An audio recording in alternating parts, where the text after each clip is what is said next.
Every morning they laughed at the old woman who whispered to the tree on the hill. They called it harmless, senile, until the day she brought a shovel. 4 days later, the town stood frozen as she unearthed a box that glowed with a light not born of this world. And the crows began to circle. What she pulled from the roots wasn't treasure, it was truth, a truth they buried generations ago. And now it had returned. This is the story of what happens when memory wakes up, when the land remembers, and when the flight begins. They laughed at the old woman talking to the tree. They didn't do it with cruelty, not at first. It was the kind of laughter people reserve for the odd and the harmless. The soft chuckle you give to someone humming to themselves at the market, or the shake of the head when you pass a man dancing without music. That kind of laugh, mild, dismissive, safe. But they still laughed, because every morning, without fail, she'd go to that tree. Wrapped in her shawl, boots worn smooth, hair tied back in a frayed ribbon that had once been blue. She'd walk slowly, the way people do when their bones are older than they let on, and she'd stop at the base of the great sycamore that stood alone on the hill at the edge of town. Always that tree, never another. Then she'd speak, low, quiet tones. Sometimes with her hand resting gently against the bark, other times simply standing a few steps away, nodding, murmuring like she was catching up with someone long unseen. Some thought it was a form of prayer. Others figured she'd gone soft in the head. The younger kids said she was a witch, that if you stood close enough you could hear the tree whisper back. They were wrong, but not entirely. Her name was Miriam Gray, and she'd lived in the same house on the edge of the hill for nearly 70 years. No family, no children, no pets, just her and the tree. The house had once belonged to her parents. The land before that had belonged to her grandfather. Before that, no one seemed to know. Miriam never spoke of the past, not to people, only to the tree. And so they let her be, because what harm was an old woman talking to bark? Until the day she brought the shovel. That morning was colder than most, early spring, but the ground still held the memory of frost. The sky hung low with gray, and the mist hadn't burned off by noon. Miriam didn't seem to care. She came walking up the hill as always, slow and steady, scarf trailing behind her like a ribbon of smoke. But this time she carried a long-handled spade, the kind meant for digging deep. No one saw her start, not at first. The houses near the hill sat far apart, and most folks were inside, busy with their own lives. It wasn't until young Nora Benson came biking past on her way to school that anyone noticed. She saw the old woman on her knees, dirt already clinging to her skirt, hands clenched around the handle of the shovel as she stabbed into the earth at the base of the tree. Nora slowed, watched. Miriam didn't look up, didn't stop. She just kept digging, slow, purposeful. One foot pressing down with each push, arms trembling not with weakness, but with something that looked a lot like determination. By the time Nora got home and told her mother, the story had begun to spread. By the next morning, 3 people had gone to the hill to see what was happening. Miriam was still there, still digging, a hole waist-deep now, roots exposed and curling like old knuckles in the earth. When they asked her what she was doing, she didn't answer. She just said, "Not yet." By noon, half the town had heard. By sundown, most had stopped laughing, because no one, not even those who remembered her as a girl, had ever seen her like this. And no one, no matter how closely they watched, could explain the way the wind moved through that tree while she worked, always circling her, always listening. And when the birds stopped singing for the 3rd day in a row, people stopped whispering about madness and started whispering about something else entirely, because some of them, just a few, had started to remember. On the 4th day, the town gathered. Not formally, there were no invitations, no flyers, no announcements, but the hill was full by noon. Men with coffee mugs and furrowed brows, Women wrapped in shawls, their arms crossed tightly over their chests. Children, wide-eyed, clutching hands and jacket sleeves, and questions their parents didn't want to answer. Miriam had not stopped. Her hands were blistered now, wrapped in strips of old linen torn from what looked like the hem of her nightgown. Dirt streaked her cheeks. Her back was bent, not from age, but from hours and hours of labor. The hole had grown to nearly shoulder depth, wide enough that she could crouch in the center and work with both arms free. Roots hung from the edge like veins, and still she dug. No one offered to help. They didn't know how, because there was something sacred in the way she moved, something that told them this was not work meant for others. This was hers. Whispers circled the hill like mist. What's she doing? Lost her mind, surely. She's going to die out here. And then, quietly, what if she's not? Around 3 in the afternoon she paused, only for a moment. She set the shovel against the side of the pit and stood upright, slowly, pressing her palms to the small of her back. She breathed deep, looked up at the tree, and nodded. Then she knelt and began to dig with her hands. The hush on the hill was absolute. Even the birds had stopped moving. Miriam brushed soil aside in careful strokes, fingertips scraping against rock and earth until something changed.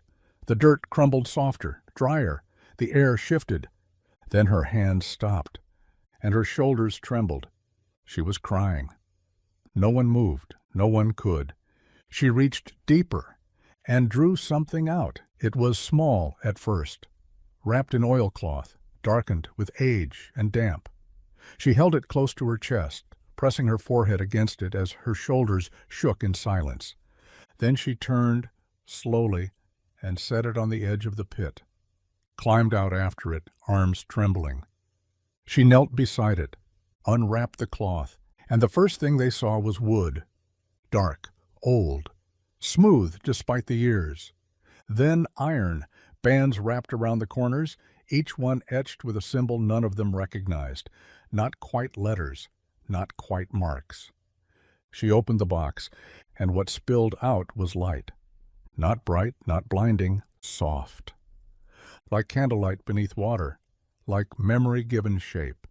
Inside the box were objects, unusual, layered, fragile. Papers, a locket, a bone, a ring, a small rusted key, a rolled piece of parchment so old it looked like it would disintegrate if touched. Miriam reached inside, hands steady now. She took the key and the parchment. Then she stood, and only then, did she speak, loud enough for everyone to hear. The tree kept it safe. Her voice, unused for days, cracked like dry leaves. They told me to forget. My father, his father before him. They buried the truth so deep they thought it would never rise. She looked out at the crowd, at the faces, pale and still, at the men with their disbelief and the women with tears in their eyes. They didn't yet understand. She held up the key. But some memories don't rot. They wait. A murmur moved through the hill. What is it? Someone asked. Miriam turned her eyes on the speaker and smiled, just a little. This, she said, is the first piece of the story you all tried to forget. She unrolled the parchment. The wind caught the edges, and every crow in the valley rose into the air at once. The sound of their wings was deafening, a roar of feathers and air like a wave crashing over the hill. Dozens, no, hundreds, of crows lifting from the trees, the fences, the barn roofs, even the power lines, black shapes blotting out the sky, wheeling above the sycamore in tight spinning patterns. They didn't scatter. They didn't flee. They circled. Miriam didn't flinch. She held the parchment steady, her eyes fixed on it, her fingers splayed to keep the brittle edges from curling. The wind didn't touch her, didn't move the box, didn't lift the shawl from her shoulders. It was as if the very air around her had agreed to stay still until the truth had been spoken. People on the hill began to shift, some stepping forward, others back. The silence was thick, expectant. "What story?" someone called again, Louder now, Miriam's eyes scanned the crowd. Then she did something no one expected. She handed the parchment to a girl. Nora Benson, no older than 10, the same girl who'd first seen Miriam digging. The parchment trembled in her hands. "Read it," Miriam said. Nora blinked. I can't. It's not in English." Miriam smiled, and this time it was full, aching and soft like sunlight through rain. "You'll understand anyway." And Nora did. Her lips moved. No sound came at first. Then a voice, soft and clear, younger than the weight of the words it carried. This land was sealed with silence, marked by grief, guarded by the roots of memory so that no man could unearth what he was not willing to carry. She paused, looking up at Miriam. The old woman nodded once. Nora continued.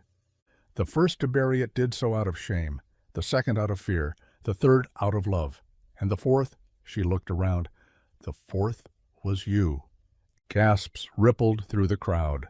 Some people took steps back. Others stepped closer. Robert Eddens, the town surveyor, muttered under his breath, "This is nonsense." But his voice was swallowed by the wind, because now the tree was moving. Not violently, but purposefully. The bark along its trunk cracked, softly, like something inside had exhaled for the first time in a century. Leaves shifted. Roots, once tangled and still, began to breathe.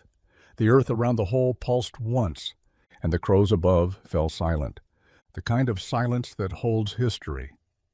Miriam stepped toward the trunk. She pressed the key into a hollow that hadn't been visible before. Not a hole, not a knot.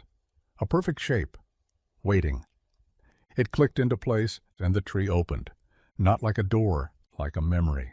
A seam in the bark unfurled, revealing not wood but stone, carved, shaped, sealed.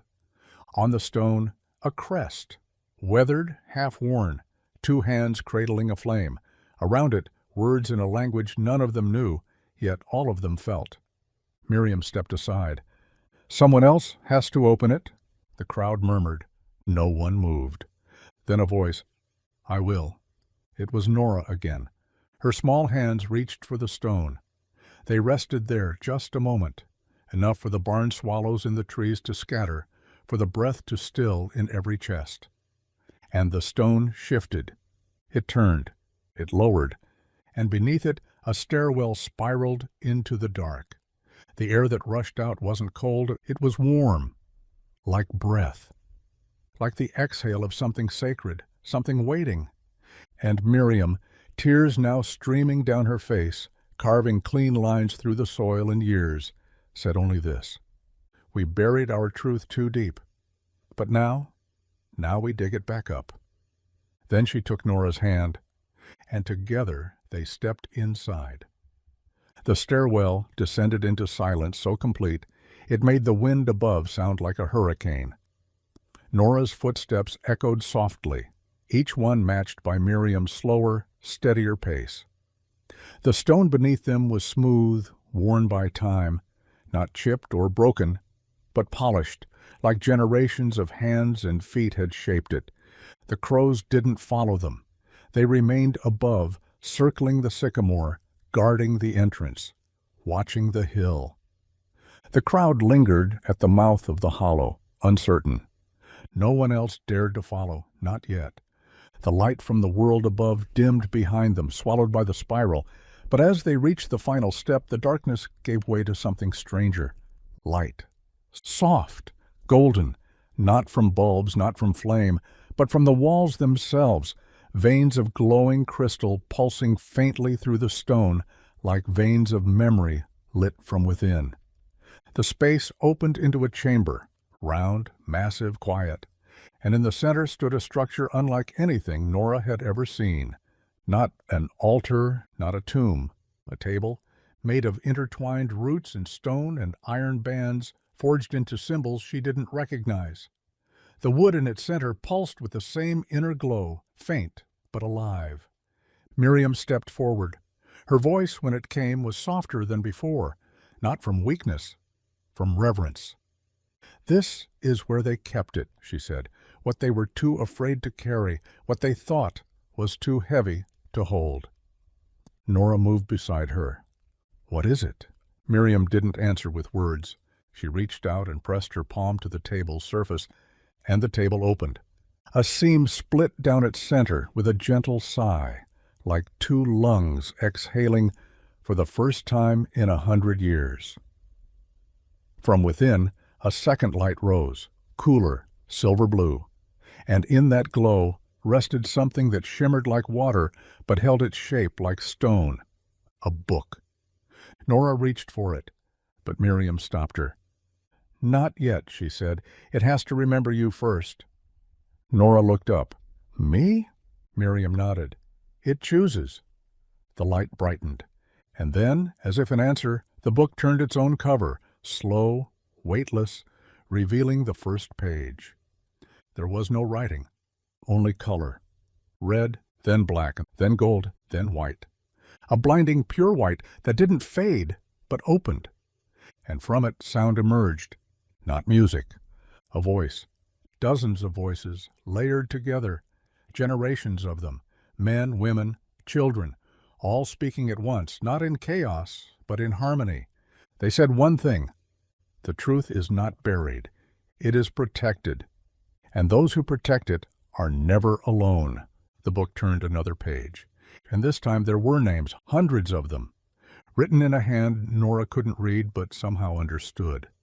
At the very bottom one new name appeared, glowing softly, written not in ink but in light. Nora Benson. Miriam gasped.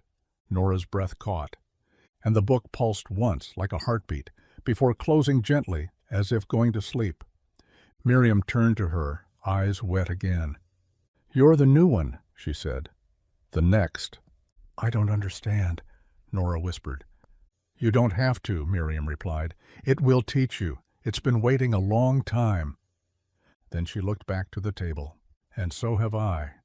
With slow, aching care, she lowered herself to the ground beside the roots, her hands folded in her lap, her eyes closed. And as Nora watched, Miriam exhaled one last time and became still. Not gone, returned. The roots reached gently around her, and the light didn't dim.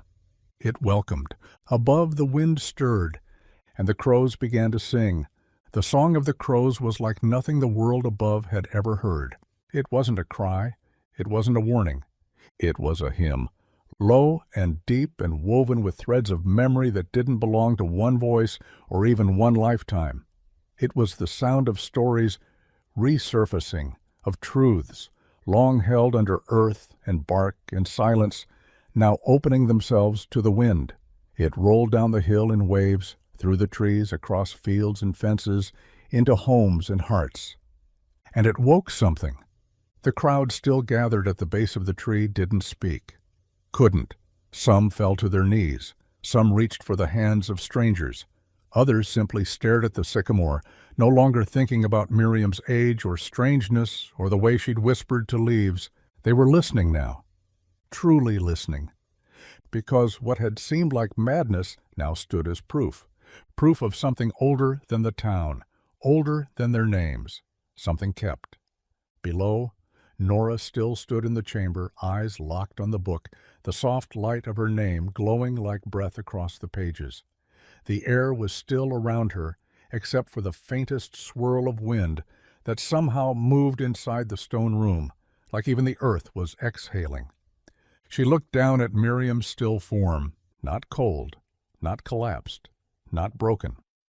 Rested, cradled by the roots of the tree she had spoken to for years, not because she was confused, but because it had been listening. It had always been listening. The glow beneath the table pulsed once more, and the book slowly lifted, hovering in the air between the open roots. Nora felt her hand rise, not from command, but from call. And when her fingers touched the spine, the light dimmed to a soft warmth, settling into her palm like it belonged there. Because it did. Because it always had. She turned back toward the stairs, not out of fear, out of knowing. It was time to bring it back up. She ascended slowly, each step feeling older, heavier, but not in burden, in purpose. The key still hung in the hollow of the sycamore. As she neared the top, the air shifted, and the branches above bowed inward, shading the stair's mouth from the world beyond. She stepped out onto the grass, and the entire hill went silent. Everyone turned, every crow turned. And at the center of it all Nora stood, book in hand, light wrapped around her fingertips like thread, the roots of the tree coiling gently beside her boots. No one asked what she held. They didn't need to. They saw the truth, the legacy, the weight, the gift. And as the wind picked up once more, carrying with it the scent of soil and ash and age, the crows rose from the branches, together, circling not in chaos, but in recognition. And from her place beneath the tree, Nora spoke, not loudly, just enough. This is what she remembered for us. And now, she looked down at the book, now it's my turn to carry it. No one laughed, no one doubted, because they knew. The old woman hadn't been speaking to the tree. She had been speaking through it. And now someone had finally answered. And the memory they all tried to bury? It had risen. It had returned. It had chosen. And above them all, the crows flew east. To the next tree, the next voice, the next one who was ready. To remember forever. And as Nora stepped down from the roots, the hill felt different beneath her feet. Not softer, wider, like the land itself had shifted to make room for what she now carried. The people around her parted as she moved. No one touched her. No one reached out. But their silence said everything. They saw the glow in her hands, the pulse of the book, the way the wind curled around her ankles like a ribbon. She walked slowly, not because she was afraid, because she understood something most of them were only beginning to realize. The memory had never belonged to one person. It had never been just Miriam's, never just the trees, not even just the hills. It had belonged to all of them, and they had buried it. Not in soil, but in silence, in stories left half told, in family names erased from ledgers, in whispered warnings that began with, "Don't ask about," and ended with, "It's better not to know." But now the knowing had returned, and it stood in the hands of a girl too young to bear it, yet too brave to let it go. As she passed through the crowd, something else began to happen. One by one, people stepped forward, some older, some younger, each holding something small, a ring, a pendant, a coin found in a field. A photo, creased and water-stained, of a face no one remembered but never threw away. They didn't speak. They just offered. And Nora took them, not as burdens, but as pages, because the book she carried wasn't full. It was hungry. Hungry for the truth they had all tried to bury. Hungry for the stories hidden in attics and cellars, and in the tightness behind people's eyes when they said, "That's just the way it's always been." When she reached the base of the hill, she turned one last time. The sycamore stood tall and still. No wind, no sound, no crows, but every leaf shimmered with something more. A light not from the sun, a breath not from the breeze. A memory still rooted, but no longer sleeping. Nora raised the book slightly, just enough for the tree to see. And the tree bowed. A slow dip of branches that didn't shake or creak, just moved. Alive. Then Nora turned toward the town, and with her came the past. Not to haunt, to heal. And with every step she took, the stories rose.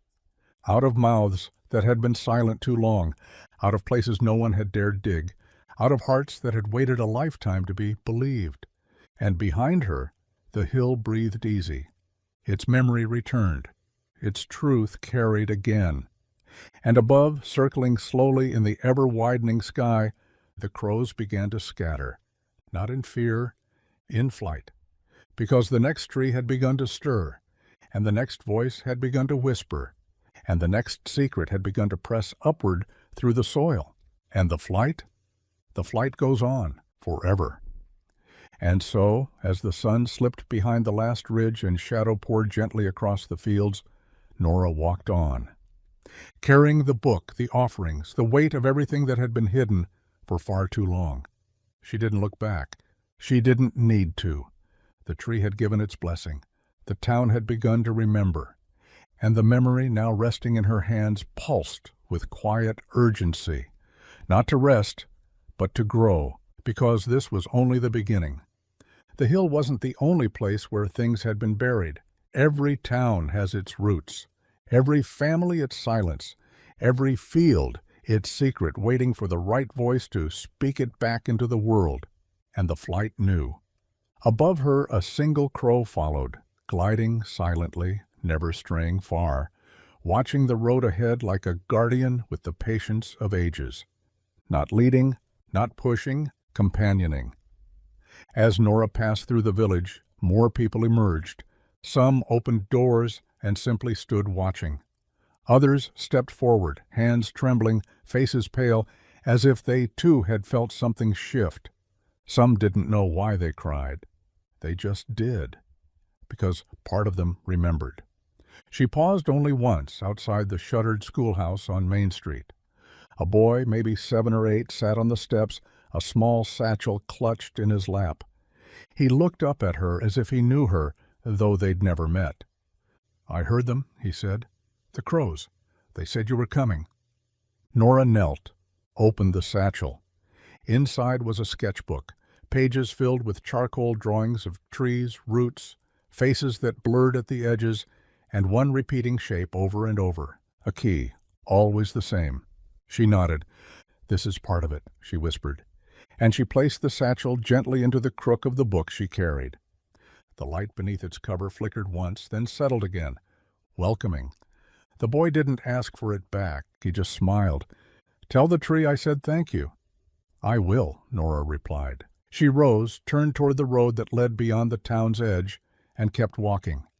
Toward the next story, toward the next route, toward the next place where so the soil hummed and the silence waited to be broken.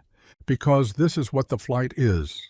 Not a destination, not a burden, a promise. One voice at a time, one secret at a time, one memory at a time.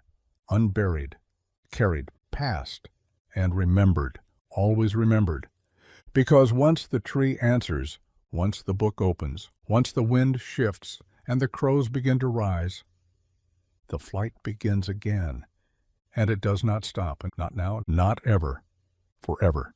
And with every step Nora took beyond the edge of town, the air seemed to change, becoming less like wind and more like breath.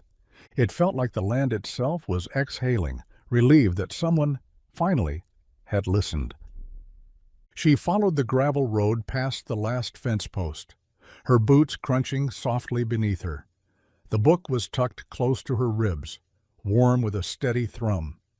The weight of the satchel rested across her back, filled now with tokens from the town, letters, keepsakes, names, each one a memory someone had been too afraid to carry on their own. Now they belonged to the archive, to the flight, to her.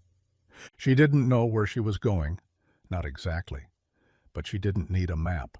The crows circled above her, quiet and sure, guiding without rushing.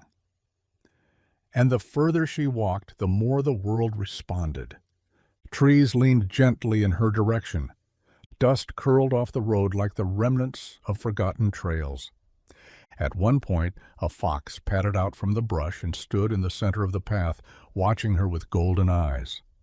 It didn't move until she was close enough to see the white line along its shoulder, shaped like a feather. It bowed its head once, then vanished. She passed an old stone wall with no gate, no house, no name, just a series of moss-covered rocks, one of which bore a symbol she recognized instantly, a hand cradling a flame. She stopped, ran her fingers over it, and the stone shifted. Not much, just a click, a release. And when she pulled at it, the top lifted to reveal a hollowed-out space inside. Wrapped in cloth was another token, an old compass, burnished, still ticking. Inside its lid, scratched by hand, for the 5th tree. She didn't know what it meant, but the book did. The moment she placed the compass into its pages, the cover shimmered. The book turned a page on its own. A new name was written there, not hers. A man's name, Isaiah Greer, dated 1864, and beneath it, coordinates. She didn't speak, she just nodded, and moved on. By the time the sun dipped low, casting gold across the hills, Nora had reached a ridge overlooking a hollow, and in that hollow stood another tree. Not a sycamore this time, an oak, tall, alone. Its roots curled into the earth like fists waiting to open. Around its base, the ground shimmered faintly, subtle but visible, like heat rising from stones. Nora descended the hill. When she reached the tree, she set down the book, kneeled, pressed her palm against the roots, and whispered, "I've brought something back." The ground was still for a moment. Then it sighed, a low, hollow sound like the echo of a breath drawn in centuries ago and finally exhaled. A seam appeared in the soil, and the roots began to part. Nora didn't flinch. She opened the book, placed the compass inside, and laid it at the mouth of the opening. And as the earth received it, light spilled upward, gentle, quiet. A memory passed forward. A truth returned.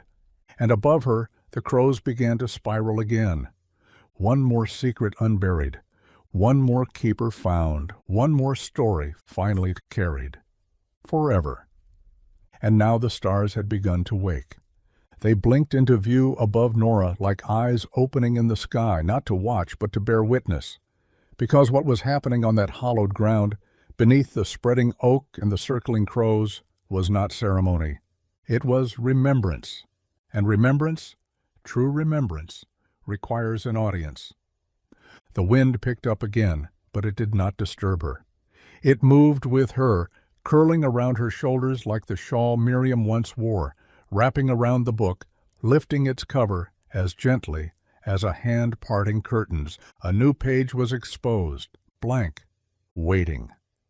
Nora knew what to do. She pulled from the satchel a photograph, faded and cracked, showing a family in front of a farmhouse no one had seen in 100 years. She didn't know their names, but the book would. She laid the photo down, and the book accepted it. Not like paper, like soil. The photo sank into the page, not vanishing, joining.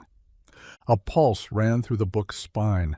The ink bled upward in curling lines, etching the family's name across the top of the page, the Greer line, and beneath that, a date, written in reverse, as if memory needed to be peeled backward to be understood.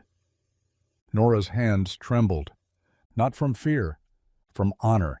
Each item she placed into the book now, a scrap of a letter, a folded handkerchief with the initials embroidered in a child's hand, a rusted button that had clung to the bottom of the satchel, was accepted, absorbed, translated, recorded. The page filled, then another, and the book didn't grow thicker, it grew brighter, not with light, but with presence. It hummed now, quietly, like a lullaby sung in the language of roots and dust. And the earth beneath the oak glowed with it, faint veins of silver threading through the soil, through the trunk, through the leaves that began to shimmer like memory, catching the moonlight. Nora sat back, watched the book close itself. The glow settled, the earth stilled. But she knew it wasn't finished. She wasn't finished. The book lifted from the ground and returned to her lap, warm, waiting, not for sleep, for the next item, the next truth, the next silence too heavy for a single soul to hold alone. Nora looked up to the stars. "I'll go," she whispered, "wherever the flight needs me." The crows above shifted their spiral, widening across the sky, toward the east, toward the next field, the next door, the next old woman talking to a tree while the world turns its head. But Nora wouldn't turn away. She would listen, she would dig, and she would carry it, just like Miriam, just like the ones before, just like those still to come. Because the story is not a burden, it is a calling. And those who hear it, they are never alone.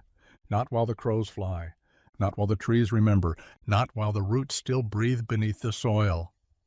The flight moves on, and Nora walks with it, forever. And now the earth behind her settled, not like a door closing, but like a breath drawn in and held. A promise made, a memory honored, a truth finally placed back into the world where it belonged. Nora stood slowly, the book warm against her chest, its weight now familiar. It no longer felt heavy in her arms, but anchored, a center of gravity that pulled her forward, steadying her every step. The oak above her had gone still, but not silent. Its branches no longer rustled in wind, they listened, and its roots had shifted ever so slightly to form a ring beneath her feet, a mark, a seal, a sign. This tree would remember now, and in time, when the next one came, it would speak.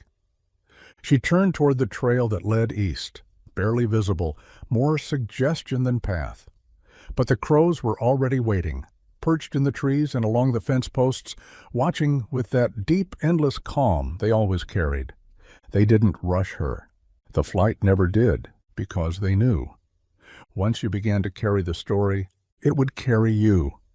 As she walked, the darkness deepened, not with threat, but with meaning. The stars brightened above, the night opened wide, and far ahead, on the wind, came the softest sound, a voice, old, low, barely more than breath, speaking to a tree. Another one, another soul still laughed at, still whispered about, and still guarding something beneath their feet they didn't even know how to name. And Nora's pace quickened, because she knew what waited there. Not gold, not glory, not legend, but weight. And the flight always found its way to the weight, always found the ones willing to lift it. The trail opened wider, and Nora walked into the night, into the next secret, and into the next silence, into the next memory aching to be unearthed. Because the story didn't begin with her, and it would not end with her. She was simply its next vessel, its next voice, its next shovel, its next brush, its next keeper, the next one who would kneel at the base of a forgotten tree and dig forever. And so she did. Nora walked until the stars shifted overhead and the soil beneath her feet began to feel different, denser, older, as though it hadn't been touched in generations. There was a weight in the air now, not oppressive, but expectant, as if the land itself knew she was coming. The trees grew taller here, their trunks thick with moss, their roots twisting above the ground like veins. And there, just beyond the bend of the path, stood the figure. An old woman, bent, silent, one hand pressed gently to the bark of a gnarled elm that leaned hard to the west. Her lips moved with no sound. Her eyes were closed. She was speaking to the tree, just as Miriam had, just as others surely had before her. Nora stopped a few steps away. The crows didn't make a sound.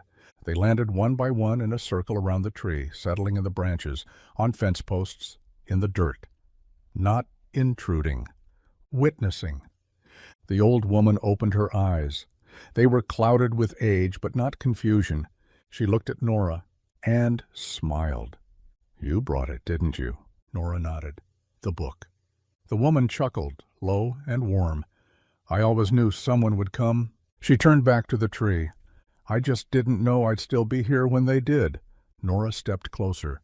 "What's buried here?" The old woman's smile faded, not from fear, from reverence.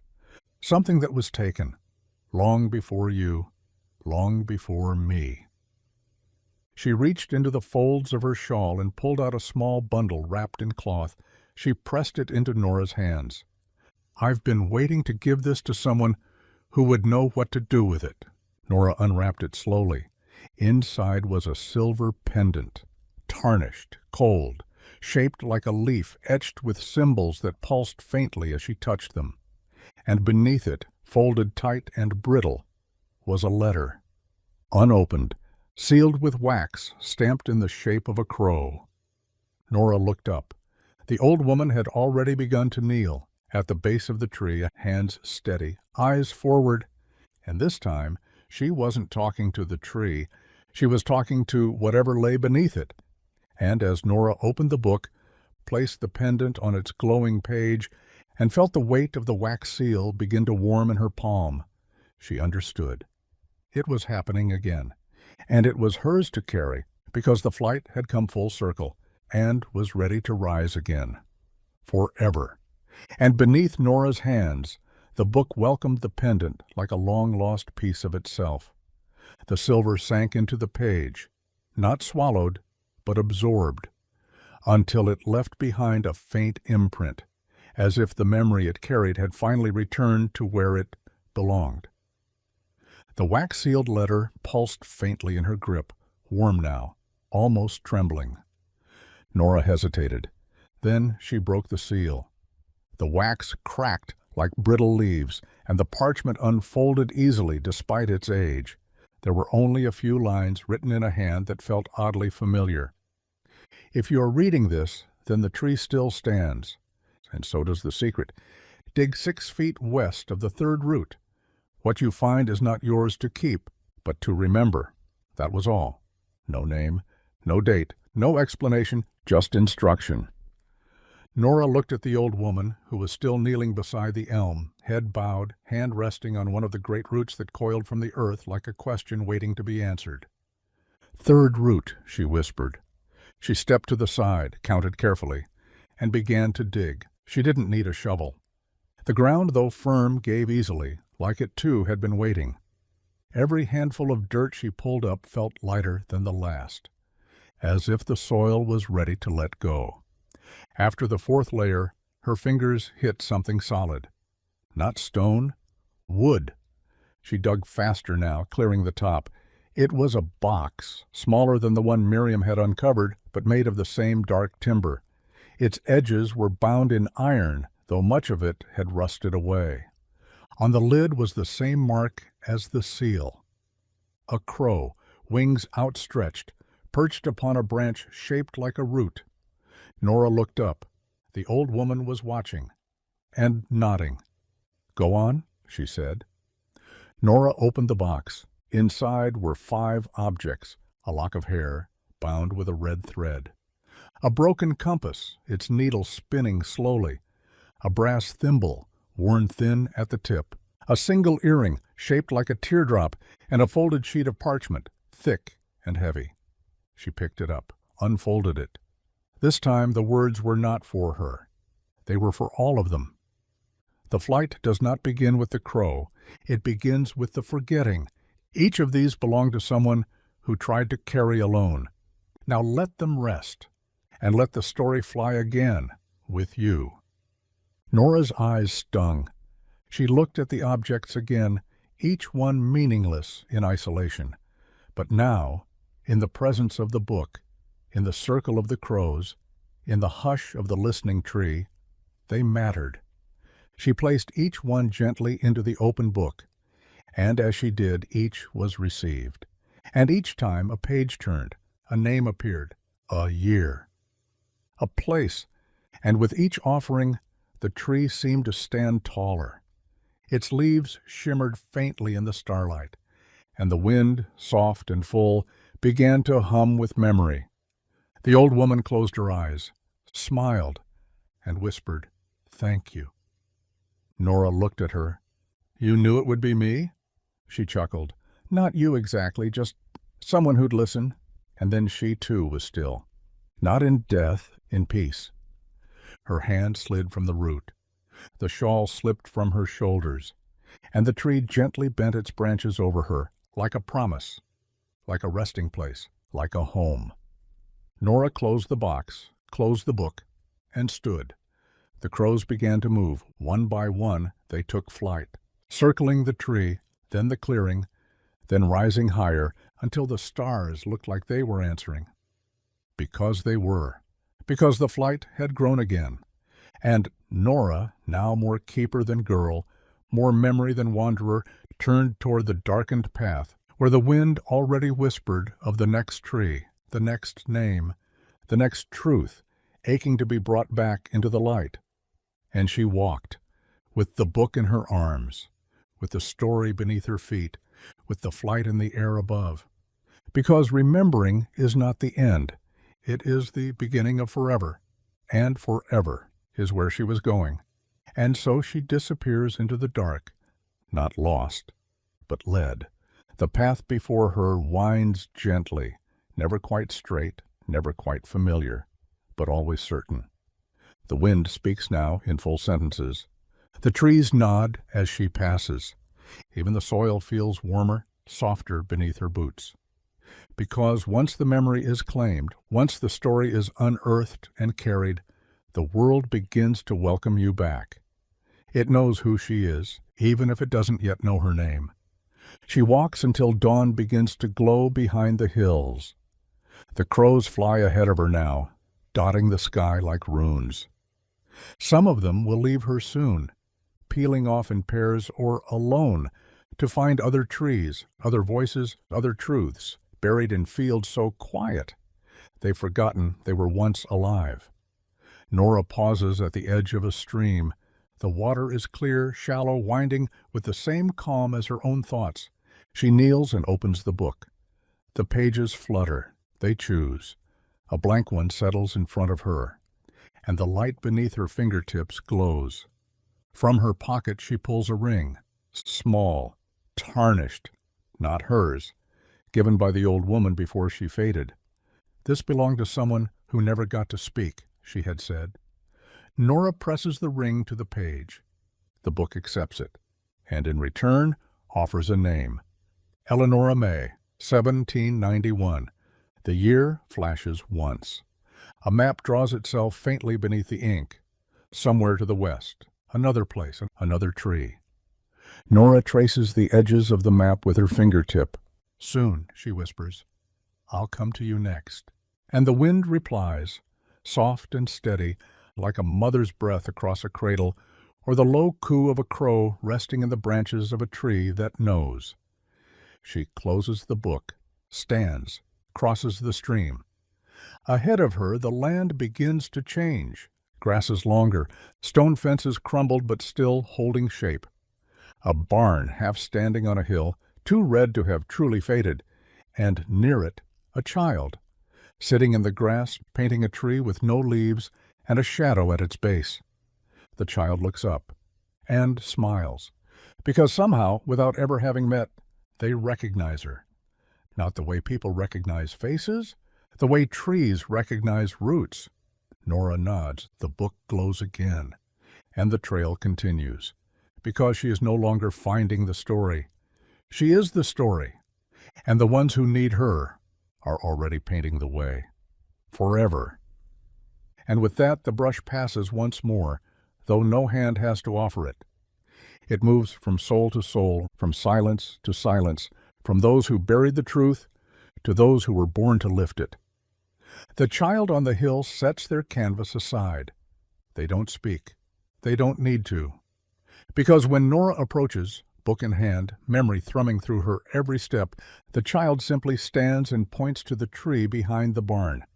Not a sycamore, not an oak, something older, twisted, half dead, half blooming. It leans away from the barn like it's seen too much, like it's kept too much. Nora follows the direction of the child's finger, and she feels it before she touches the bark, the hum, the pulse, the ache of something long buried, not in spite, not in shame, but in hope. Hope that someday someone would come back for it. She places the book at the tree's roots, kneels. The child watches from the grass. The crows begin to gather again, not all at once, not loudly, just arriving, as they always do when it's time. Nora brushes back the leaves and grass at the base of the trunk. She finds no door, no stone, no message, just earth. And yet, she digs. Her fingers find cloth, then wood, then iron. Another box. She exhales. The child walks forward and sits beside her. What is it? They ask. I don't know, she says. But the book does. It opens itself, and its light touches the box. The latch gives way. Inside, a mirror, cracked, small, framed in bone, and carved into its back a word, return. The child reaches for it, and the mirror glows. The book records another name, another place, another thread pulled loose from the great tapestry of forgetting. Nora looks at the child. "You saw this tree in your dream, didn't you?" The child nods. "I see a different one every night." She smiles. "You're already one of us." And she opens the next page, because now she's not walking alone. Now there's another, a new keeper, a new voice, and together they will follow the trail to the next hill, the next door, the next voice that thought it was whispering into silence, but was always speaking to them, because the crows are still flying, the trees are still listening, the story is still growing, and the book is still turning pages forever. And so they walk, two now, one with memory folded beneath her ribs, the other with wonder blooming in their eyes, and both with the quiet steadiness of those who have heard the call, not just with ears, but with their bones. The path ahead winds through what used to be forest, now nothing but bare trunks and moss, a place once forgotten by name, but remembered in dream. As they pass through the stillness, the child speaks softly. "There was a door in the tree," they say, "in my dream." Nora doesn't ask which tree. She only nods. "Did you open it?" The child shakes their head. "I was waiting for you." That's how it always begins. The ones who dream don't open the door alone. They wait for the keeper, the one who brings the book, the one who reminds the land that its silence is not the end. It's the beginning. The air thickens around them, not with fear, but with anticipation. And ahead, rising from the base of a ravine where no one has walked in a generation, stands the tree, gnarled and split, not tall, but hollow, just as the child described. Its bark has peeled away in places, revealing beneath it not rot, but script, words too old to speak, etchings too deliberate to ignore. They reach the base of the tree. The roots twist like gates. The door is there. No handle. Just a panel of bark smoother than the rest, shaped like a shield. The same symbol again. The crow. The branch. The root. The child steps forward, presses their palm to the wood, and the tree moves. It doesn't creak. It shifts, like it's stretching, like it's remembering. The door opens inward, revealing a tunnel, not deep. Just far enough to hide what was never meant to be lost, enough to keep safe what was buried in silence, enough to wait. They step inside, and the crows settle above the opening. They do not follow. They guard. Nora carries the book, and the child carries the mirror, and in the earth below the roots they find it. Another table, another chamber, not empty, prepared. A circle of stones, each with a name already written into it, some in languages they don't recognize, some in names Nora knows by heart, names she found in the book. She kneels at the center, places the book in the circle. The child kneels opposite, holds up the mirror. The stones begin to hum, and above them, through the earth, through time, through the hush that only the flight can understand, the crows cry out, 3 calls, low, sharp, final, and the tree above them seals the door again, not to trap, to protect, because what's begun here is sacred, is shared, is rising, and above it all, across fields and forests and fences the world forgot, more trees begin to stir, because the story isn't just moving forward, it's moving everywhere, at once, forever. And as Nora and the child step beyond the reach of the tree's roots into the wide-open dark of what comes next, they feel it. Not behind them, not beneath them, but within them. The memory isn't something they're holding anymore. It's something they are. They don't speak as they walk. The silence is sacred. The book pulses gently against Nora's hip. The child walks with their head high, not out of pride, but because they know, without question, that they are part of something vast, ancient, endlessly unfolding. They cross a narrow ridge where the wind cuts low. The stars above seem closer now, as if they too have been waiting for this moment, as if they remember. And when they reach the bend in the trail, They pause. Ahead, the land splits in two directions. One path veers down into a valley lit with fireflies, where the trees hum softly, and the air is thick with the scent of pine and old stories. The other rises into the hills, where nothing moves, where the trees grow twisted, where the ground is black with ash, and what waits is not soft, but buried deep. Nora looks at the child. The child looks up at her. "We go left," they say, and Nora nods, not because she knows what waits, because she knows they are ready.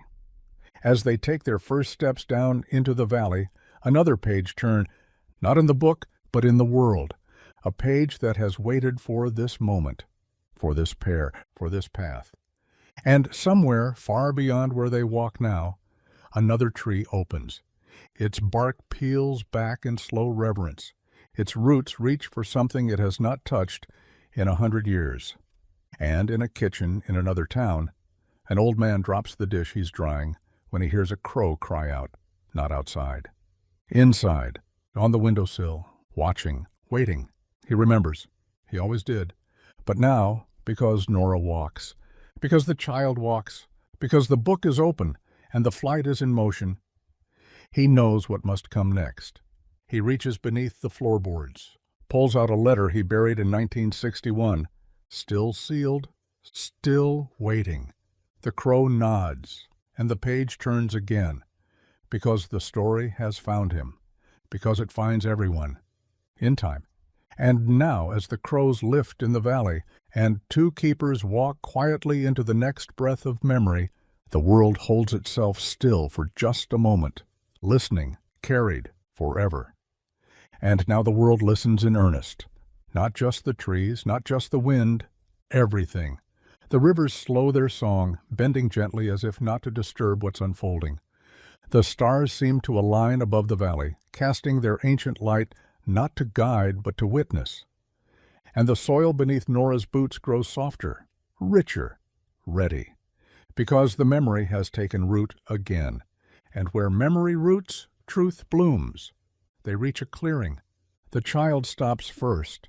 "There," they whisper. At the center of the field is a single stone, uncarved, unmarked, but alive. Crows gather around it, not perched, but grounded, silent. Nora kneels beside the stone, opens the book. It doesn't glow this time. It waits. "What do we place here?" the child asks. Nora reaches into the satchel, pulls out a folded letter, worn at the edges, sealed in faded wax. It's heavy with age, heavier with meaning. She presses it to the stone, and nothing happens. For a moment. Then the ground trembles, the stone exhales. A ring of moss grows outward in seconds. The crows lift, not into flight, but into formation. Above the stone a shimmer appears, not light, a memory, projected not from device or magic, but from remembrance itself. An image forms, a woman, standing in a window, holding the letter Nora now placed, crying, whispering, "Let it find her." The image fades, the letter remains. But now it is part of the stone, etched into its surface. Eliza G. returned. The book writes nothing. It doesn't need to. The ground knows. The crows know. The flight knows. The child looks up at Nora. How many more? Nora looks out over the hills, at the horizon thick with shadow and promise, at the world full of stories no one wrote down, but someone must carry. "Hundreds," she says. The child nods. Then they begin to walk again. Together, book in hand, eyes open. And with every step, more stones begin to hum, more trees begin to shift, more windows creak open, more feathers fall. Because the trail isn't fading, it's spreading. One keeper, then two, then all of us, eventually. Because truth doesn't die. It waits. And the ones brave enough to dig will always find it, still breathing, still warm, still calling forever. And as they walk on, the horizon bends gently toward them, like the world is tilting to meet the path of the carriers, because it is, Because every time a name is returned, a truth respoken, a silence broken, the world rights itself just a little more. They reach a ridge where wildflowers bloom in tangled bursts, despite the season. The wind here sings, not a song you could hum, not one you'd even hear unless you were listening with your bones. But Nora and the child hear it clearly. They stop beside a broken fence post wrapped in ivy. There's no marker, no stone, no sign, but Nora feels it. She kneels, places her hand to the earth, and the book opens by itself. The page is blank, but beneath her fingers the soil is warm. The child kneels beside her. "There's something here," they say. Nora nods. "Help me." Together they dig, not far, just enough to uncover what memory has kept. A box, simple, wooden, wrapped in twine that crumbles at their touch. Inside, a letter, a pressed flower perfectly preserved, and a sketch, faded but unmistakable. A girl and her dog standing beside a tree. No names, no dates, but the book knows. The flower glows faintly in Nora's hand as she places it on the page. And then a name forms. Maribel Thorne, age 9, never forgotten. The page turns, and in the breeze that follows, Nora feels something leave the earth. Not like a ghost, like a weight finally allowed to rise. The child looks at the sketch. She was just a kid. Nora nods. Most of them are, when they begin. And so they sit for a moment, just to let the memory settle, just to let the crows land in the branches above and close their wings, just to let the world know they are listening, they are keeping, they are still here. Then Nora stands, the child follows, and the book hums once more, another page waiting, another name calling, another tree shifting in the distance, its roots beginning to stir, ready to release what has slept too long. And the keepers walk on, not alone, never alone, with the wind behind them, with the flight above, and with forever, always, rising up to meet their feet. And now, with each step they take, the world no longer waits in silence. It responds, not in noise, but in presence.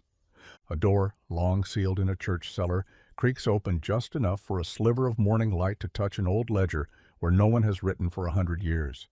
A locked drawer beneath a merchant's desk, one he never noticed, one his grandfather forgot, shifts open an inch, revealing a ribbon, a feather, and a ring. In a distant field, a gust of wind scatters a pile of dead leaves to reveal the corner of a stone that reads only, "I was carried." Because the flight does not leave a place unchanged. It leaves it remembered. And Nora, walking quietly through another field with the child at her side, knows they are nearing another resting point. She can feel it. The book pulses with every breath she takes. Not a throb, an echo, as though something beneath the soil is calling her by name. They cross a dry creek bed. At its edge, buried in a tangle of vines, is a gate. Not a grand one, just 2 posts, bent with age, still standing without anything to guard. But as they approach, the crows gather, one by one, perched along the top rail, in the bare limbs of trees, on stones half sunk in the earth, waiting. Nora steps through the gate. The child hesitates. "There's something under here," they whisper. Nora nods. "Yes." They walk 20 paces to a twisted elm at the center of the field. At its base, another marker, faint, flat, the writing worn away. But the tree leans toward it as if protecting. Nora kneels, places the book gently on the stone. The pages open, not slowly, eagerly. This memory has waited too long. She reaches into the satchel and pulls out a folded handkerchief. Old, hand-stitched, faint blood stain at one corner, no name, no initials. But the tree knows. So does the book. As soon as the cloth touches the page, ink floods into the fibers, drawing lines, forming words. Clara Hensley, midwife, keeper, witness. And beneath it, buried the truth, carried it anyway. Nora closes her eyes, bows her head. "Thank you," she whispers. The child lays a single white feather on the stone, and for a moment the wind dies, completely, as if the world itself is bowing. Then the book turns another page, and the field brightens, not with sun but with something older. The ground feels softer beneath them now, lighter, and Nora knows they've made room for the next name, for the next keeper, for the next truth, whispered through bark, carried through ash, remembered through footsteps.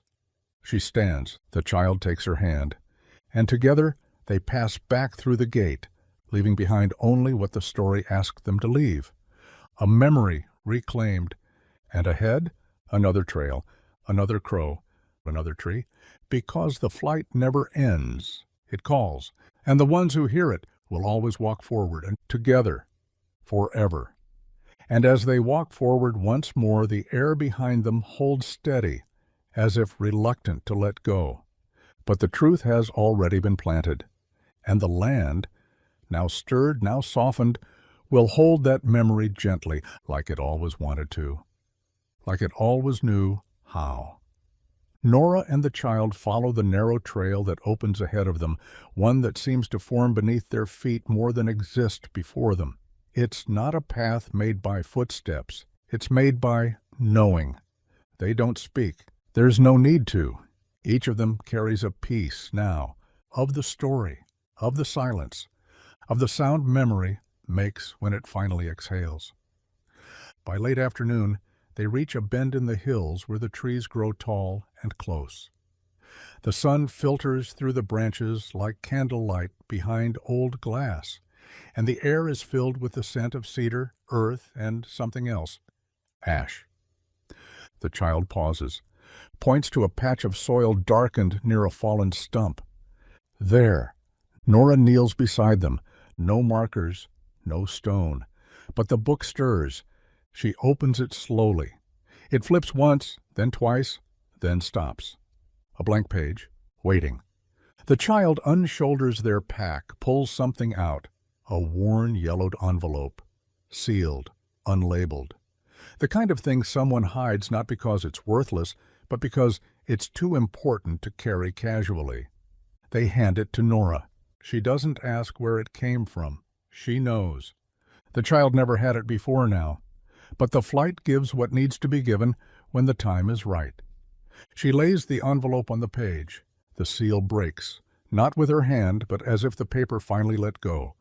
The book hums. Ink flows across the page. James Elias Boone, 1863 to 1879, and beneath it, he was never meant to carry alone. The page glows, and from beneath the roots of the stump, light rises, like smoke in reverse. Not harsh, not fiery, but grateful. A warmth that curls through the clearing like a thank you that can't be spoken. Nora lowers her head. The child does too, because they've done what was needed, what was asked, what was forgotten by the world, but never by the land. And the crows? They rise, not in alarm, in rhythm, in ritual, in flight. One spirals upward, another follows, until the sky is full once more. Their wings blot the sun for only a moment, just long enough to mark it, to say, "This place is now remembered." Nora stands, closes the book. The child tucks the empty envelope into their coat. They look at each other. And then, without a word, they walk on, toward the next whisper, toward the next silence ready to be opened, toward the tree that's already waiting, roots pressed close around another secret, knowing they're coming, because the flight is moving and because the book is open, because someone always says yes. Forever. And now, as twilight stretches long and low across the land, their shadows grow behind them, twin lines stitched across the earth, like the beginning of a new chapter already being written. They walk until the hills fold back, revealing another plain, another stand of trees. These ones are smaller, younger, yet they lean with the same expectant tilt as those that came before. The crows glide in low, settling into their watch posts with practiced ease. There's no urgency, only rhythm. Nora feels the tug in her chest before she sees it. The book pulses, not urgently, patiently, like a heartbeat, like a memory, like a welcome back. They step between the trees and into a hollow, soaked in silence. It's here. They both know it.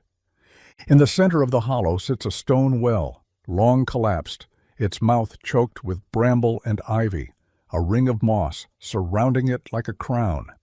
The ground is uneven, the air cool and still.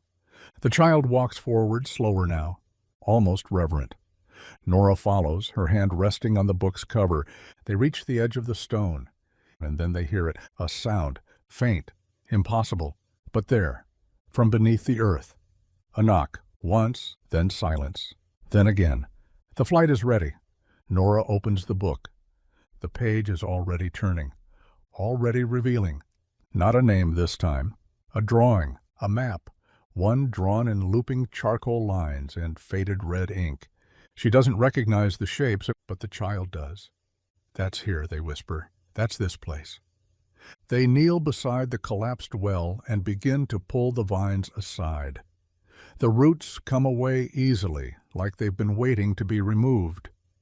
And under them, a lid, wooden, rotted but intact. A mark carved into its center. The crow, its wings folded, watching. Together they lift the lid. Inside, not water, not stone, but a hollow space. And in it, a satchel. Dusty, tied shut with a red cord. Nora reaches in, pulls it free, opens it slowly. Inside are dozens of scraps. Fabric, letters, dried flowers, pressed leaves. Tiny wooden carvings of birds and houses and hands. Each one unremarkable on its own, but together they feel like something sacred. She places the satchel in the book, and the book accepts it, with a hush, with a hum, with a slow bloom of ink across the page. The Hollow Keepers, 1869 to 1873. We watched what others refused to see. The book turns another page, and waits. Nora tucks the satchel back inside, not to hide it, to carry it forward, because the flight isn't about holding memory, it's about moving it. She looks at the child. They nod, and hand her a small stone they picked from the edge of the well, shaped like a feather. Nora presses it to the next blank page, and the story sighs in relief. Because another secret has come home. And the keepers, they walk on.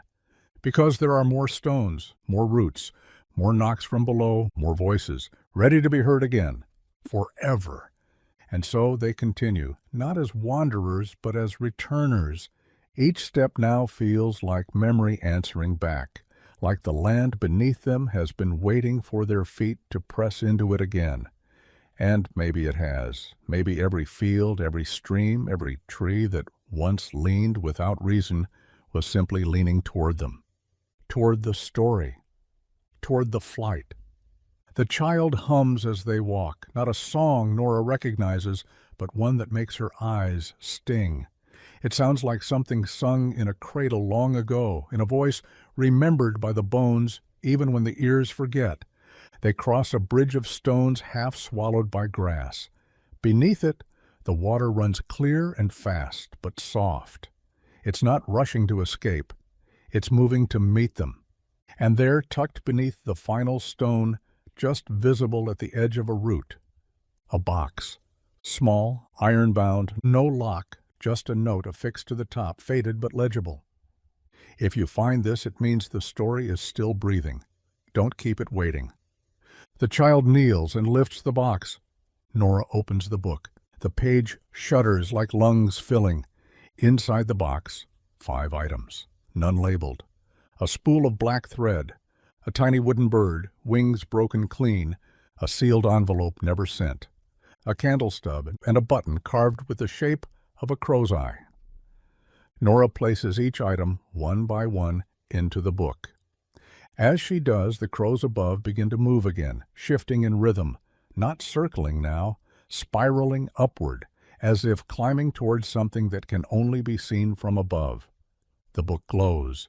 Ink spills gently down the open page. The Watchers of the Thread, 1874-1880. We held the line between seen and unseen. We tied the memory shut. Now we trust you to open it. The thread vanishes into the paper. The bird heals. The letter unfolds on its own and writes its name on the page. M. Harrow.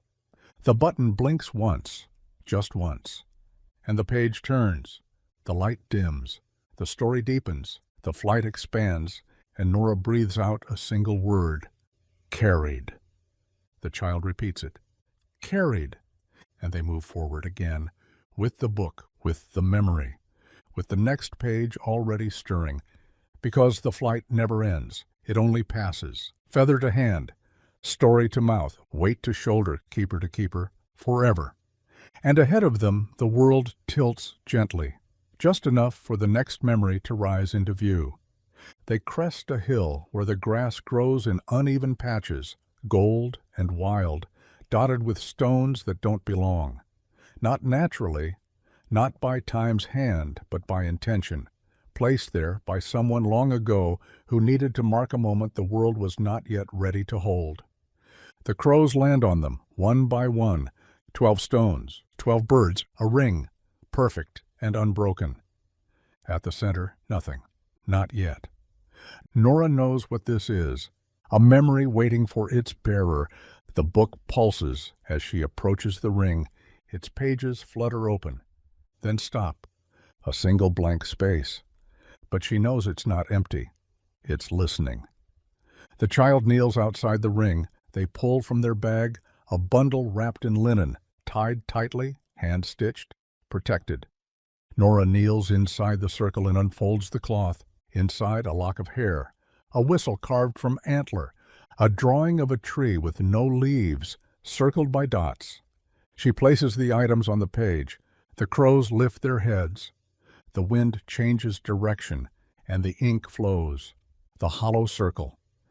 1881 to 1889. We stood in silence, so that others could speak again. The page glows so brightly the child shields their eyes, but Nora does not. She watches, as the ink reaches past the page and into the stones. Each one burns softly with a mark, unique but connected. One with a flame, one with a feather, one with a knot. And the ground beneath them hums with approval. Nora stands, closes the book, and places her hand on the center of the ring. The grass parts. A new stone rises, blank, waiting. She doesn't carve it. She doesn't need to. The crows already have. She and the child step back, and the 12th crow lands on the final stone. A cry rises, not loud, final.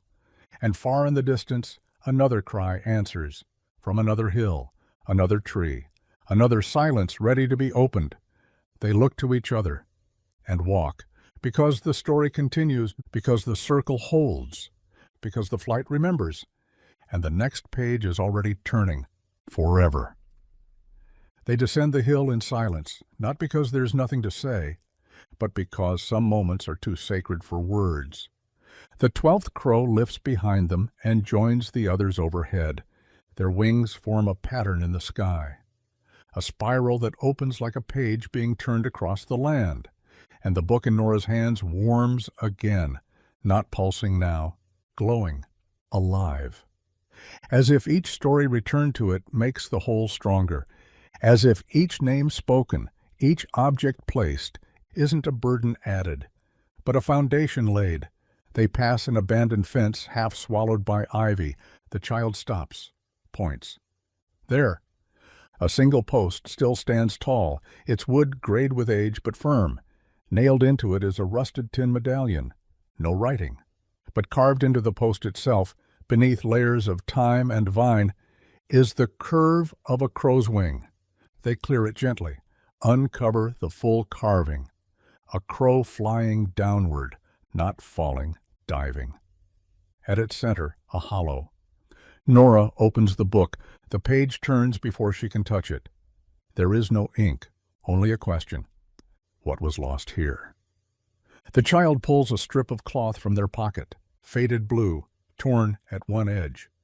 They don't remember where they found it, but the book does. They place it into the hollow, and the wood responds. A whisper escapes the grain, like a breath trapped for too long, and the answer writes itself across the page. Josiah Nels, 1902. He buried the song before it was sung. The page folds into the spine, and from somewhere beyond the trees, a tune rises. Low, simple, familiar. The song that never had its voice, now carried. Nora and the child listen. Neither of them speak, but both understand. Some truths don't need retelling.